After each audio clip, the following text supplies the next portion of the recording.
Hi అండి. 'నా ప్రేమ రాక్షసుడు' పార్ట్ 20.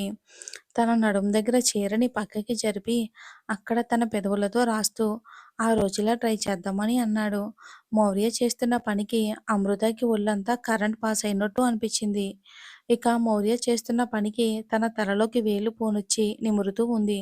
బేబీ ఇక నాతో ఉండిపోయే. దేవాంశ్ ఎంత సంతోషంగా ఉన్నాడో చూడు. అమృత, వాడి ఆనందాన్ని ఇన్ని రోజులు దూరం చేసినందుకు నా మీద నాకే కోపంగా ఉంది సార్ అని కన్నీళ్లు పెట్టుకుంది. మౌర్య, ఓ ఏంటి ఆ కన్నీళ్ళు? ఇన్ని రోజులు మిస్ అయిన వాడి సంతోషాన్ని వాడికి రెట్టింపుతో తిరిగిచ్చేద్దాం, సరిపోతుంది. అమృత పెదవులపై చిన్నగా చిరునవ్వు తొంగి చూసింది. మౌర్య, మనం ఇలా ఉంటే బాబు కిందకి వస్తాడు. వాడికి చెప్పాను అమ్మని తీసుకుని వస్తాను అని. పద వెళ్దామని ఇద్దరూ దేవాంశ్ దగ్గరికి వెళ్ళి వాడితో కలిసి ఆడుకుంటున్నారు. ముగ్గురు ఆడుకుని అలసిపోవడంతో కాసేపు అక్కడే కూర్చుని కబుర్లు చెప్పుకుని కిందకి వచ్చి డిన్నర్ కంప్లీట్ చేసి పడుకోవడానికి గదిలోకి వెళ్ళారు. దేవాంశ్ మౌర్యాన్ని కౌగిలించుకుని, నానా, నేను ఈరోజు ఇలానే పడుకుంటాను అని అన్నాడు. బాబు నుదుటి మీద ముద్దు పెట్టి, నీ ఇష్టం యువరాజా అని అన్నాడు నవ్వుతూ. ఇక కాసేపటికి బాబు నిద్రపోయాక తనని సరిగ్గా పడుకోబెట్టి అమృత పక్కకి వెళ్ళి, నువ్వేం ఆలోచిస్తున్నావో చెప్పనా? బాబు ఆ స్కూల్ నుండి ఈ స్కూల్కి ఎలా వచ్చాడనే కదా. అమృత, అవును. మీరే తన నాన్న అని చెప్పారా? అయినా బాబు మీ కొడుకని ఎలా తెలుసు మీకు అని అడుగుతుంది. మౌర్య, నిన్న ఆఫీసులో వంశీ పక్కన చూసినప్పుడు నాకు పిచ్చ కోపం వచ్చింది. నేను ఇలా ఉంటే నువ్వు నవ్వుతూ ఎవరితోనో మాట్లాడటం నాకు అస్సలు నచ్చలేదు. ఇక ఆ రోజు నుండి నిన్ను ఫాలో అవ్వడానికి నీ వెనకాలే ఒక మనిషిని పెట్టాను. తను నువ్వు బాబు ఉన్న ఫోటోలు నాకు పంపాడు. మొదట ఈ బాబు ఎవరు అని అనుకున్నాను. బాబు వివరాలన్నీ నాకు కావాలి అంటే ఒక్క గంటలో తను చదివే స్కూలు అన్నీ చెప్పాడు. బాబు పేరు ఏంటి అని అడిగాను. తను దేవాంశ్ అని చెప్పాడు. బాబుకి నేనెవరో తెలీదు అంటే తను నా కొడుకు అని ఒక్క క్షణం ఆలోచించాను. నా కళ్ళల్లో కన్నీళ్ళు. బాబు నా కొడుకు అనగానే మన పెళ్ళి, తర్వాత మనం వారం రోజులు కలిసి ఉన్న మధురానుభూతులు అన్నీ గుర్తుకు వచ్చాయి. అసలు ఆ క్షణం నాకు ఎంత హ్యాపీగా అనిపించిందో. వెంటనే బాబు చదువుతున్న స్కూల్‌కి వెళ్ళాను. ఇక బ్రేక్ టైమ్ అనుకుంటా. అందరూ పిల్లలతో ఆడుకుంటూ ఉంటే బాబు ఒక్కడే కూర్చుని ఏదో ఆలోచిస్తున్నాడు. నేను వెళ్ళి స్కూల్‌లో అనుమతి తీసుకుని బాబు పక్కన కూర్చున్నా. తనని చూస్తూ ఉన్నాను. బాబు, ఎందుకు మీరు నన్ను అలా చూస్తున్నారు? తను చాలా అందంగా, ముద్దుగా ఉన్నాడు. తనని చూస్తూ ఉంటే నా మదిలో నిన్ను మొదటిసారి చూసినప్పుడు ఎలా ఉన్నావో బాబు కూడా అలానే కనిపించాడు నా కంటికి. నేను బాబు మొహాన్ని నా చేతుల్లోకి తీసుకుని తన మొహమంతా ముద్దులు పెట్టాను. తను నా నుండి దూరం జరిగి స్ట్రేంజర్స్‌ని దగ్గరికి రానివ్వొద్దు అని మా అమ్మ చెప్పింది అని అన్నాడు ముద్దుగా. వాడి మాటలు నాకు భలే అనిపించాయి. నేను తనని కౌగిలించుకుని, నేను మీ నాన్నని అన్నాను. నాన్న అన్న పేరు వినగానే వాడి మొహంలో ఎంత సంతోషం కనిపించిందో తెలుసా? వాడు నన్ను కౌగిలించుకుని ఏడుస్తూ, ఇన్ని రోజులు ఎక్కడికి వెళ్ళావు డాడీ అని అన్నాడు. అప్పుడు నాకు చాలా బాధగా అనిపించింది. కానీ తనకి ఏమనిపించిందో తెలీదు. నా నుండి దూరం జరిగి, నువ్వు నా నాన్నవని గ్యారంటీ ఏంటి అన్నాడు. తను అలా అడగగానే నాకింకా ముద్దుగా అనిపించాడు. నా ఫోన్‌లో నువ్వు, నేను ఉన్న పిక్స్ చూపిచ్చాను. వాడు నీ ఫోటో చూసి, ఏ అమ్మో అని అన్నాడు. అయితే నిజంగా నువ్వే మా నాన్నవి అని మళ్ళీ నన్ను కౌగిలించుకుని, ఇన్ని రోజులు నా స్నేహితులందరూ మీ నాన్న ఎక్కడా? ఎక్కడా? అని అడిగేవారు. నాకు వాళ్ళకేం చెప్పాలో తెలిసేది కాదు. ఇప్పుడు నేను మిమ్మల్ని చూపించి మా నాన్న అని చెప్తాను. పదండి నా ఫ్రెండ్స్ దగ్గరికి వెళ్దామని అన్నాడు. ఇప్పుడు కాదు. నేను నిన్ను చూసినట్టు అమ్మూకి చెప్పకు. దేవాంశు, చెప్తే ఏమవుతుంది నాన్న అన్నాడు. అమ్ము నా మీద కోపంగా ఉంది. నేనిన్ని రోజులు నిన్ను చూడడానికి రాలేదు కదా, అందుకని. అవును కదా! మరెందుకు రాలేదు నాన్నా అని అన్నాడు. మౌర్య, నేనిక్కడ లేను బంగారం అని తన నుదుటి మీద ముద్దు పెట్టి, కొన్ని రోజుల ముందే ఇక్కడికి వచ్చాను అని అన్నాడు. నాన్నా, నేను నిన్ను చాలా మిస్ అయ్యాను. అమ్మూని అడిగితే ఏడుస్తుందని తనని కూడా అడగడం మానేశాను. ఇక మీదట నన్నొదిలి ఎక్కడికి వెళ్ళకు. ఇక బ్రేక్ అవ్వడంతో డాడీ, నేను క్లాస్‌కి వెళ్తాను అని అన్నాడు. నేను పర్మిషన్ తీసుకున్నాను. నిన్ను బయటికి తీసుకొని వస్తాను అని. నాతో వస్తావా? పద నాన్న వెళ్దాం అన్నాడు. దేవాన్ష్, నేను ఇంతకంటే ఇంకా మంచి స్కూల్‌లో జాయిన్ చేస్తాను. వెళ్తావా అని అడిగాను.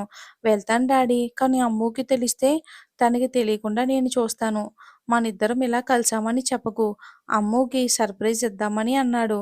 తను అలాగే నాన్న అని అన్నాడు. ఇక ఆ రోజు బాబుతో ఫుల్‌గా ఎంజాయ్ చేసి, స్కూల్ వదిలే సమయానికి తనని తీసుకొని వెళ్ళి వదిలేశాను అని చెప్పాడు. ఇక మీరు నా పక్కకు జరిగితే నేను వెళ్ళి పడుకుంటాను అని అంది. ఇక్కడ నేనుంటే నువ్వెళ్ళి పడుకుంటానంటావేంటే? మరి మీ మొహం చూస్తూ కూర్చోవాలా అని అంది. కాదు, ఇద్దరూ కలిసి పడుకుందామని అన్నాడు. మీతో కలిసి పడుకోవడానికి చాలామంది అమ్మాయిలున్నారు కదా! అక్కడికి వెళ్ళండి అని అంది. మౌర్య, నిజం చెప్తున్నాను. నేను ఫారెన్‌లో ఉన్నప్పుడు నువ్వు నన్ను వదిలి వెళ్ళిపోయావని, నా ప్రేమను అవమానించావని బాధలో చాలామంది అమ్మాయిలతో తిరిగాను. కాదని అనను, ఒప్పుకుంటాను. కానీ ఇప్పుడు అలా కాదు అని అన్నాడు.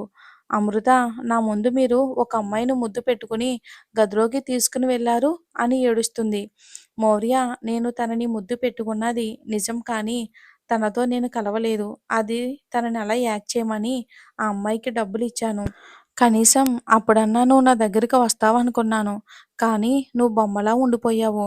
తనని వెళ్తూ వెళ్తూ నీ దగ్గరికి వెళ్ళి తనని రెచ్చగొట్టేలా మాట్లాడు అని చెప్పాను. అప్పుడు కూడా అలానే ఉండిపోయావు. నేను చొక్కా లేకుండా నీ దగ్గరికి వచ్చినప్పుడు నన్ను నిలదీస్తావు అనుకుంటే ఏడుస్తూ ఉన్నావు. ఇక నేనేమనాలి నిన్ను? నువ్వు అలానే ఉండేసరికి నాకు కోపం వచ్చి చాచిపెట్టి కొట్టాను నిన్ను. మరీ ఇంత భయస్తురాలివి అనుకోలేదు. నీ మొగుడు నీ కళ్ళ ముందే ఇంకో అమ్మాయితో గదిలోకి వెళ్ళి రొమాన్స్ చేస్తూ ఉంటే వెళ్ళి వాడి చెంప పగలగొట్టడం పోయి ఇలా ఏడుస్తూ ఎవ్వరూ ఉండరు తెలుసా? అమృత, నేను కూడా అలానే చెయ్యాలి అనుకున్నాను. కానీ మీ కోపం నాకు తెలుసు కదా! నేను మీ దగ్గరికి వస్తే అసలు నన్నడగడానికి నువ్వెవరు? ఈ 4 సంవత్సరాలు ఏమైపోయావని అడిగితే ఏం చెప్పాలో తెలియక ఆగిపోయాను. మౌర్య, నేను బాధ పెట్టాలి అని అనుకున్నాను. అందుకే అలా చేశాను. నువ్వు నా పక్కన ఉంటే చాలు. సరే పద నిద్రపోదామని బాబుకి ఇరువైపులా ఇద్దరు పడుకున్నారు.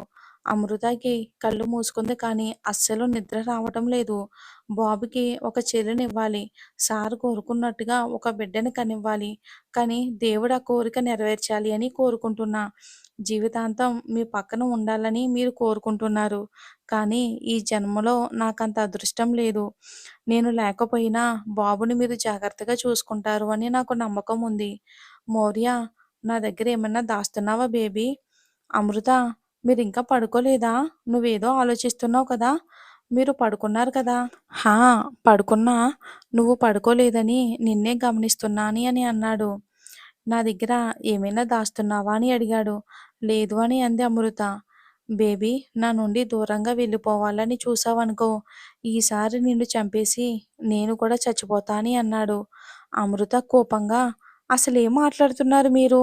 ఎప్పుడు అలా మాట్లాడొద్దు అని గట్టిగా కోప్పడింది. మరి నా దగ్గర ఏం దాస్తున్నావు నువ్వు?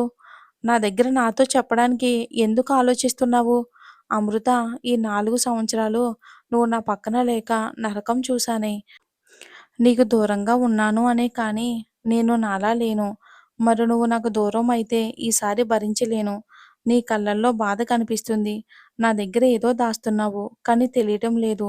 ఇక అలా ఆలోచిస్తూ అక్కడే సోఫాలో పడుకున్నాడు. ఉదయం నిద్రలేచిన అమృత తన పక్కన మౌర్య కనిపించపోయేసరికి బాత్రూంలో చూసింది. అక్కడ కూడా లేడు. అయినా ఇంత పొద్దుటే ఎక్కడికి వెళ్లారు అని అంటూ బయటికి వచ్చి చూసింది. అక్కడ సోఫాలో పడుకుని ఉన్న మౌర్యాన్ని చూసి, ఇక్కడెందుకు పడుకున్నారు అని తన నుదుటిన ముద్దు పెట్టి, చిన్నగా గుడ్ మార్నింగ్ అని చెప్పి వెళ్తూ ఉండగా, తన చెయ్యి పట్టుకుని తనని మీదకి లాక్కుని, శుభోదయం ఇలా కాదు చెప్పడం అని వెంటనే తన పెదాలు అందుకున్నాడు. అమృత మౌర్య నుండి దూరం జరిగి, తన పెదాలు టచ్ చేసి చూస్తూ, ఎలా నా ముద్దు పెట్టేది? అని అంది. మౌర్య, సారీ, ఇంకా గాఢముద్దివ్వాలని మర్చిపోయానని తనని మీదకి లాక్కున్నాడు. అమృత, సార్ వదలండి. నేను స్నానం చెయ్యాలి. బాబుని రెడీ చేసి బ్రేక్‌ఫాస్ట్ చెయ్యాలి. ఇంకా చాలా పనుంది అని అంది. నువ్వస్సలు టెన్షన్ పడకు. ఆఫీస్‌కి ఇంకా చాలా టైముంది. బ్రేక్‌ఫాస్ట్ నేను ఆర్డర్ చేస్తాను. బాబు ఇప్పుడే లేవడు. మనిద్దరం కలిసి స్నానం చేద్దాం పదా అని అన్నాడు. అమృత, లేదు లేదు, నేనొక్కదాన్నే చేస్తాను. మీరు పడుకోండి అని అంది.